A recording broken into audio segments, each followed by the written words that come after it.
Pemanis kata selamat datang. Awal bismillah pembuka bicara.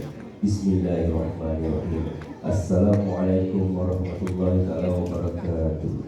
Yang berusaha Teacher Suhaiza, pengurus tarikan Nasrah, yang dihormati pihak pengurusan Jabatan Kedua Negara, yang dikasihi guru-guru Nasrah C7, Nasrah AGC dan ahli jawatan kuasa, yang dihormati semua ibu bapa yang amat disayangi anak-anak Nasrah.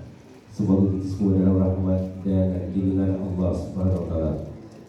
Tuan-tuan dan puan-puan, selamat datang ke Graduation Day Tarikan Nasrah 2025. Terima kasih.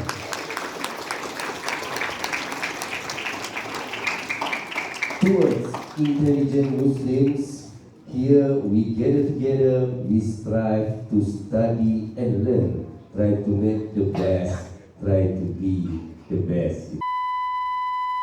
Tuan-tuan dan puan-puan, saya Errol. Akhir kata daripada saya tidak ada lain. Saya beri salam. Assalamualaikum. Terima kasih. Kita jumpa lagi.